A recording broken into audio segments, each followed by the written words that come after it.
Bismillahirrahmanirrahim. Assalamualaikum warahmatullahi wabarakatuh. Anak kelas 12 hari ini dalam rangka melakukan ujian praktek penyelenggaraan jenazah, di mana ada beberapa aspek penilaian ujian praktek jenazah, yaitu ada 3 komponen yang biasa kita lakukan. Yang pertama adalah memandikan jenazah, yang kedua adalah mengafani, dan yang ketiga adalah menyolatkan. Tetapi di masa pandemi seperti saat ini, kita kesulitan melakukan praktek yang dilakukan oleh siswa, melakukan praktek yang dilakukan oleh siswa, yaitu dengan cara berkelompok, itu agak kesulitan ya. Jadi penilaian yang dilakukan oleh siswa hanya satu komponen ujian praktek saja, yaitu ujian menyolatkan jenazah.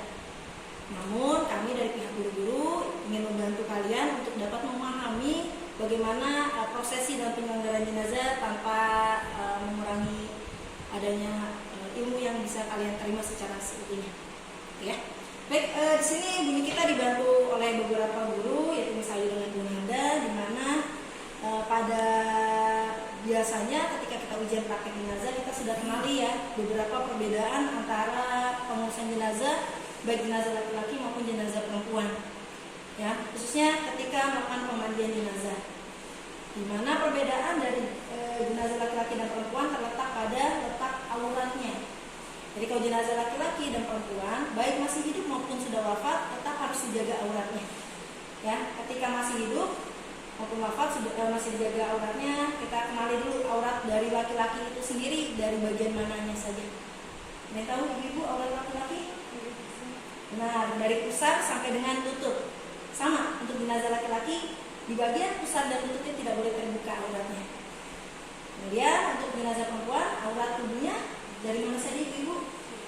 Seluruh badan, ya, kecuali wajah dan telapak tangan. Akan tetapi ketika prosesi pemandian tidak bisa kita tutup begini saja, khawatir tidak menjadikan jenazah ini suci gitu ya. Karena yang memandikan adalah mahram dari jenazah perempuan, maka boleh kita buka bagiannya yang luar dari aurat tadi itu, luar dari muka dan telapak tangan, tapi tidak membuka secara utuh. Yang ditutup bagaimana saja? Yang ditutup adalah bagian vitalnya, seperti dari bagian dada sampai dengan lutut. Ini masih boleh dibuka, karena ini menutupi organ vitalnya. Bisa dipahami ya? Nah, seperti itu. Jadi selama proses pemandian, aurat-aurat tersebut tidak boleh dibuka. Baik, kalau sudah bisa dipahami, kita langsung saja masuk ke prosesi pemandian jenazah. Ya, jenazah yang kita gunakan adalah jenazah wanita, di mana ketika proses pemandian jenazah ini perlu kita ketahui bahwasanya tidak melulu yang boleh memandikan jenazah ini hanya pihak wanita saja, sesama jenis perempuan saja tidak perlu. Bolehkah laki-laki memandikan? Boleh, selama dia adalah mahram dari si jenazah ini. Jika jenazah ini adalah seorang ibu, maka anaknya, anak laki-lakinya boleh memandikan, suaminya boleh memandikan, atau ayahnya, ayah kandung dari jenazah ini boleh memandikan. Tapi batasannya juga diatur ya anak-anak. Batasannya adalah bagian dari bahu sampai dengan atas. Jadi laki-laki tadi tidak memegang organ vital si jenazah perempuan. Tapi kalaupun terpaksa harus memegang, tidak masalah. Ya, insya Allah tidak ada kezaliman karena itu tadi masih ada hubungan mahram di dalamnya. Baik, kita langsung saja memasuki proses pemandian jenazah. Jadi prosesnya nanti dibantu Buni kita oleh Bu Nanda untuk pengguyuran jenazah. Yang pertama yang dilakukan adalah membaca niat. Mari kita baca bersama-sama ibu dengan basmalah. Bismillahirrahmanirrahim. Kemudian tahap yang kedua adalah mengguyur jenazah dari ujung rambut sampai ujung kaki sebanyak 3 kali. Boleh dari sisi kanan 3 kali, sisi tengah 3 kali, sisi kirinya 3 kali. Boleh dibantu nanti diganti. Ya, tidak apa-apa di saja. Guyur dari ujung kepala. 1. Cubikan kedua. Ya, kanan dulu 3 kali. Cubikan ketiga. Baik, sisi kanan sudah bersih. Sekarang lanjut ke sisi tengahnya. Ini tujuannya untuk apa? Untuk membersihkan. Boleh sambil lanjut ke tengahnya. Untuk memastikan seluruh badannya tersiram air. 2, tengah. Kemudian yang terakhir sisi kiri 3 kali. Boleh dilihat bagian jenazahnya.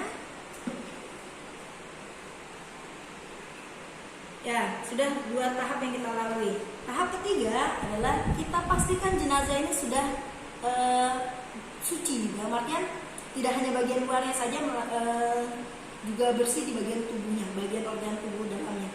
Di mana jenazah ini sebelumnya pernah hidup, dia mengonsumsi makanan dan sebagainya, maka kotoran yang dalam perutnya harus dikeluarkan. Dengan cara apa?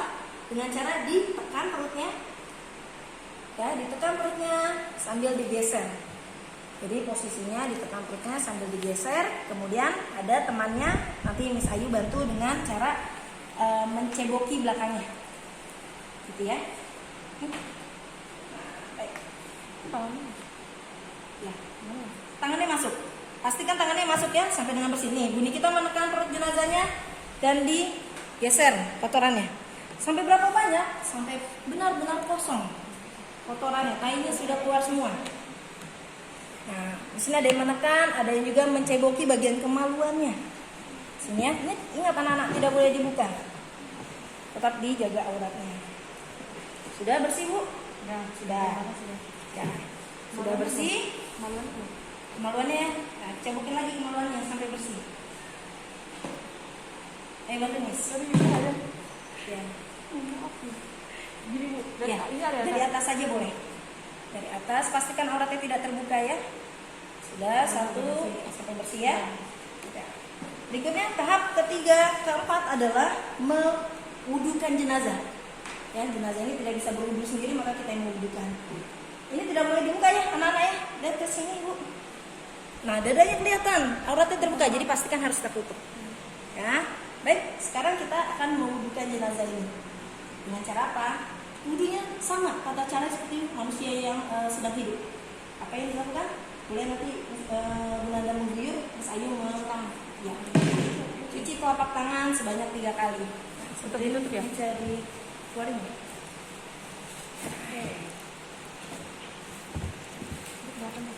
Ya. Masukin dulu ya. Nah, ini seakan-akan tangannya sudah dikeluarkan, kemudian sambil diguyur cuci telapak tangan.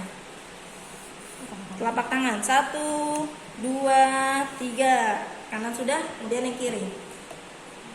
Yang kirinya nih 1, 2, 3. Baik, bagian mana lagi? Bagian wajah. Biasa orang itu kan berkumur dan membersihkan hidung. Akan tapi jangan diguyur langsung begitu, Miss. Ya. Mohon maaf. Jadi caranya adalah karena dia sudah wafat, jangan dianiaya dengan diguyurkan wajahnya, anak-anak. Tapi cukup dengan diambil sedikit percikan atau membutuhkan kain di luar kain kafan ini, kain basan ini ya, diusapkan, giginya dirapikan, dibersihkan. Pastikan tidak ada gigi palsunya atau kiranya kawat yang sifatnya temporer yang bisa dilepas, harus dilepas terlebih dahulu. Nggak boleh dibawa, apalagi ada gigi emasnya, itu tidak boleh ya. Dibersihkan giginya sambil jangan diguyur, Bu. Ya, nanti dia nggak bisa ngeluarin air. Ya, habis itu dibersihkan hidungnya juga. Hidungnya dibersihkan. Ini layaknya seperti orang berwudu ya. Kemudian mukanya diusap, boleh dialiri, diambil di telapak tangan. Usap, pastikan bersih ya. 1, minimal 3 kali. Ambil lagi 2, 3. Oke, sudah. Lanjut, apa tahap berikutnya? Wudu, yaitu mengusap lengan tangannya dari ujung jari sampai dengan siku. Boleh, silakan Bu. 1, ya, 2, 3. Satu lagi. 1, 2, 3. Sudah. Kemudian dilanjutkan dengan membersihkan rambut, mengusap rambut dan telinganya. 1, telinganya, lanjut. 2, tetap diguyur, bantu Ibu. 3. Terakhir adalah kaki, bersihkan kaki. Baik, sisi kanan dulu. Guyur 1, 2, 3. Kiri ya Bu ya. 1, 2, 3. Sudah selesai belum?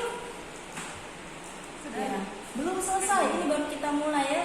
Jenazah belum dimandikan, anak-anak. Jadi kita harus sabuni jenazahnya. Jadi memang tata caranya memandikan jenazah ini kurang lebih seperti orang melakukan mandi junub. Jadi wudhu di awal, seperti ya. Sekarang kita mandikan jenazahnya, boleh dibantu ibu sambil diusap-usap. Kita sudah ada sabun ya. Oke, sudah ada sabun, kita usap-usap, masukkan ke dalam kainnya, balik kainnya. Nah, bagaimana punggungnya? Apakah bersih kalau disabuni dengan cara seperti ini? Tidak kena ya punggungnya, tidak kena sabun. Caranya adalah dimiringkan kanan, menyabuni ekornya. Nah, dari prosesi pemandian sedang menyabuni, bisa jadi ada kotoran jenazahnya keluar lagi, gitu ya. Tekanlah, nggak apa-apa, perutnya sambil pelan-pelan ditekan, sambil dibersihkan ekornya, diceboki. Nah, ini paling penting perlu diketahui anak-anak. Yang wajib menyeboki anaknya, menyeboki jenazah adalah anaknya. Karena apa? Ini bentuk pengabdian kita terakhir sebagai seorang anak terhadap orang tuanya. Kita dulu lebih dari diceboki ya. Biar soal orang tua kita. Ya, lanjut sudah diceboki. Sudah bersih ya? Ya, dibilas dulu Bu. Tolong dibilas. Ya, pastikan bersih semua anak-anak, diusap ke dalam-dalamnya. Nah. Sambil tadi sudah menyabuni, sekaligus sudah menyampoi rambutnya jenazah ya. Sudah pastikan sudah disapu. Oke, sudah. Nah, tadi Ibu Nikita katakan bahwasanya bisa jadi terjadi adanya pengeluaran kotoran lagi di diri jenazah ini, di tubuh jenazah ini. Maka setelah sudah suci dia harus diwudukan terakhir. Seperti itu. Nah, baik, terakhir kita tutup dengan mewudukan jenazah. Sama ya, tata cara seperti tadi. Kita main cepat saja. Tangan, telapak tangan 3 kali, 1, 2, 3. Lanjut yang kiri, 1, 2, 3. Lanjut, usap lagi hidungnya. Airnya sedikit, usap, mulutnya dibersihkan, mukanya 1, 2, 3. Sambil lagi airnya ke tangan lengannya, 1, 2, 3. Yang kirinya 1, 2, 3. Setelah itu bagian rambut, boleh diguyur, 1, kan, 2, 3. Dan terakhir adalah kakinya. Ya, 1, 2, 3 dan 1, 2, 3. Pastikan sela-sela jarinya terkena air ya. Baik, setelah ini sudah selesai? Ya, sudah selesai. Tapi yang perlu kita lakukan berikutnya adalah mengganti kain basahan ini dengan kain keringan tanpa adanya aurat yang terbuka. Karena apa? Jenazah sudah suci dan aurat itu tidak boleh terbuka. Baik, silakan dibantu Ibu. Nah, caranya bagaimana? Seperti ini pelan-pelan dan ada satu orang yang mengambil kainnya secara pelan-pelan. Kalau itu